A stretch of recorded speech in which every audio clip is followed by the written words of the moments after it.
Todos os dias, noticiários estampam manchetes sobre o avanço da variante Delta da Covid-19.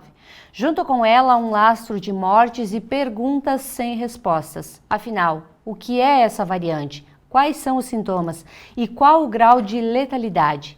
A ciência luta contra o tempo para achar um antídoto que possa conter esse temido vírus que está ceifando a vida de muitos entes queridos. As vacinas ajudam, mas ainda estão longe de uma cura.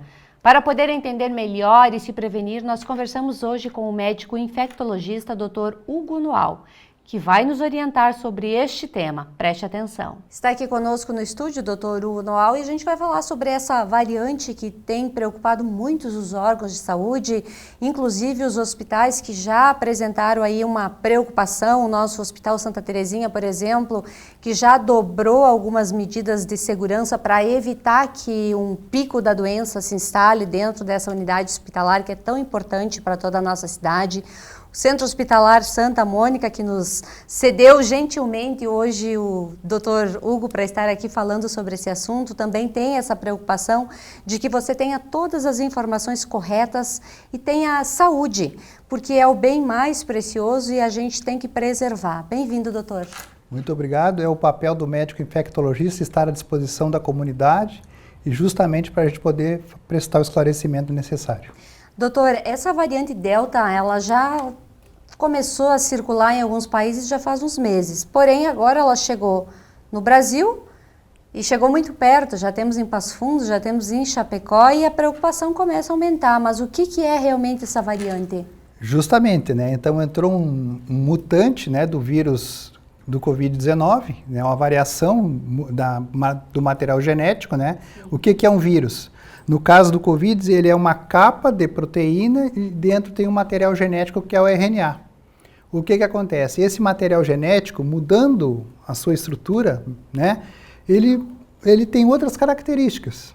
E se aquelas características novas dessa variação trazem vantagem para o vírus e se replica num organismo vivo, no ser humano, ele se dissemina de maneira muito fácil. Então a característica desta variante Delta é a transmissibilidade ser muito alta, ou seja, fácil contagiosidade de pessoa para pessoa. Com isso, ela está espalhando no nosso país e agora o nosso desafio, além de controlar a gama, que ainda é a principal no país, sim, controlar a delta, né, por características próprias. Doutor, essa variante ela tem uma transmissibilidade, como tu já falaste, bastante rápida. O sintoma dela é semelhante ao sintoma das outras variantes ou muda? Então, isso ainda está em estudo. Se vê que ela tem uma característica de ter mais sintomas de resfriado forte e gripe.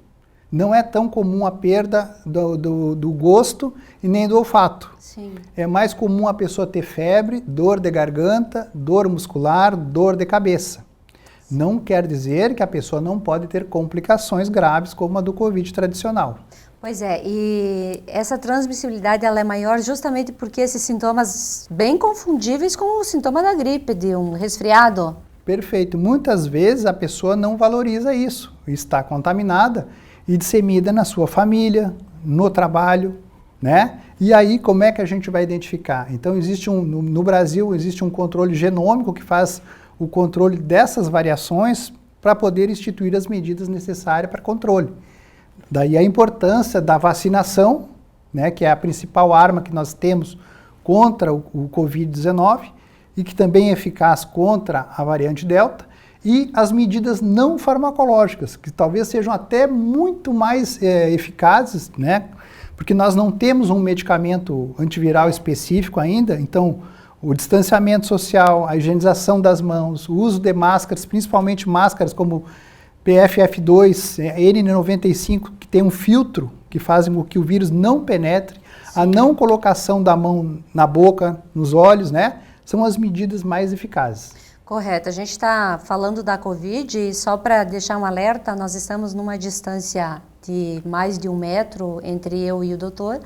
O estúdio ele é todo higienizado antes de cada participante que está aqui, justamente para que o vírus não esteja por aí, né? Então essas medidas são necessárias em todas as empresas e consultórios médicos também. Perfeito, né? Só estou aqui porque estou seguro. Estou a mais de 1,5 metro de você. Com isso eu protejo você e você me protege.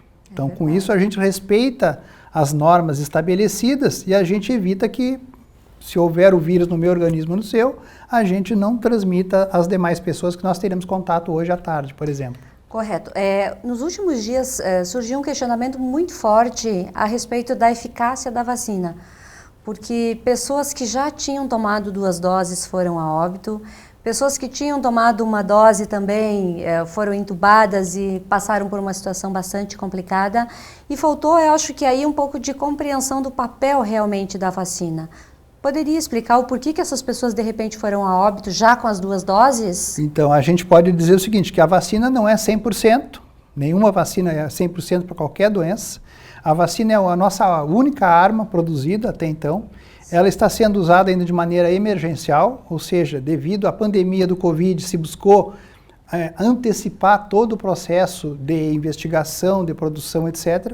Está se tentando vacinar toda a população brasileira, né, de maneira rápida, isso está avançando de maneira correta e adequada, a gente precisa acelerar mais, dependemos, é evidente, dos estados, dos municípios, né, do envolvimento de todos, mas o nosso grande desafio é que aqueles faltantes à 2ª dose compareçam, porque senão o vírus vai buscar, evidente, aqueles que estão suscetíveis. E, por enquanto, nós só temos no Brasil 2 doses para cada cidadão brasileiro. Claro que tem a vacina da Janssen, que é 1 dose só, mas as demais são 2 doses com intervalo já sabido. Certo. Então, o nosso desafio é fazer com que essa cadeia de vacinação se complete, enquanto os estudos vão recomendar. Aquelas pessoas com mais idade, que idade se fará a 3ª dose de reforço? Os imunodeprimidos. Então, isso está sendo verificado para que, quem sabe, né, entre o final do ano e o início do ano que vem, se tenha um protocolo diferente para reforçar. Mas é evidente que para isso a gente precisa ter vacina para todos. Não chegamos nesse nível ainda. É verdade. A vacina ela tem uma durabilidade no organismo, assim, ó, eu tomei a vacina hoje, eu vou ficar imune por quanto tempo? E se o vírus persistir, como é que vai funcionar essa dinâmica aí do meu organismo? Não temos essa resposta ainda. Então, que difícil, né? É por isso que eu falo, a preocupação das pessoas nesse momento é não fazer a negação. A pandemia está continuando. As medidas de prevenção precisam continuar. Precisa ter o equilíbrio, porque se eu pego uma variante, mesmo vacinado, a vacina me protege do agravamento.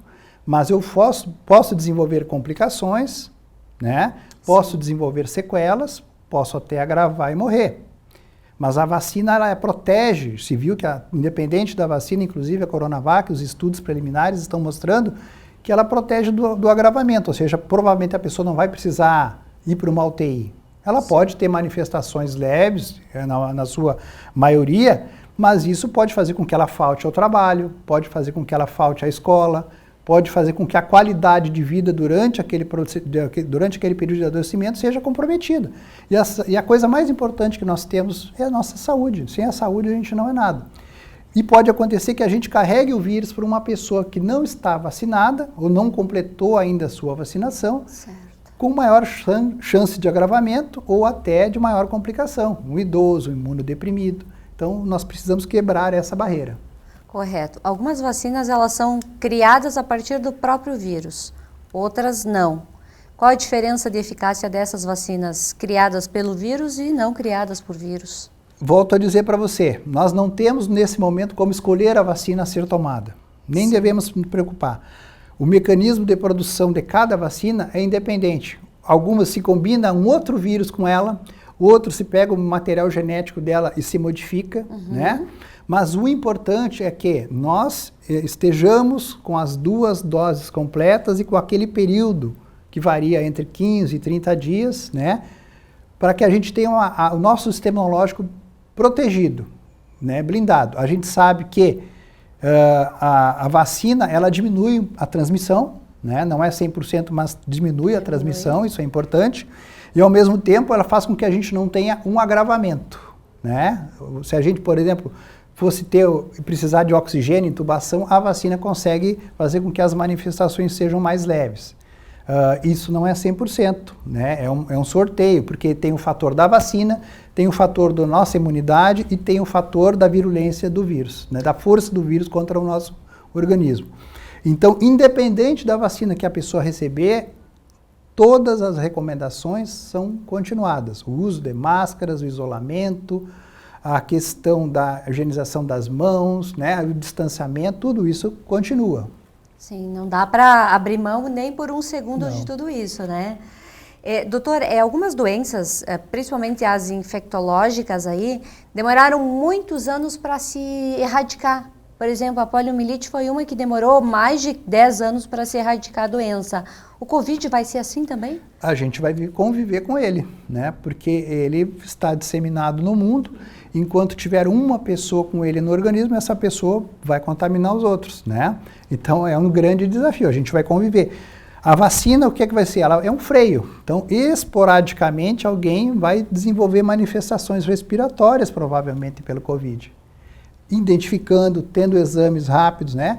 E quem sabe a gente vai ter um tratamento específico, um antiviral que a gente vai tomar, né, no início dos sintomas, e a doença vai ser resolvida ali. É o que a gente precisa. Para isso a gente precisa de tempo, pesquisa e conhecimento para achar o caminho certo. Essa cepa aí dessa variante Delta que está em Chapecó, já chegou a Passo Fundo, provavelmente chegue a Erechim, ela não precisa ser temida, mas sim respeitado então esses protocolos. Sempre, porque as ações nós já sabemos quais são: prevenção e vacinação.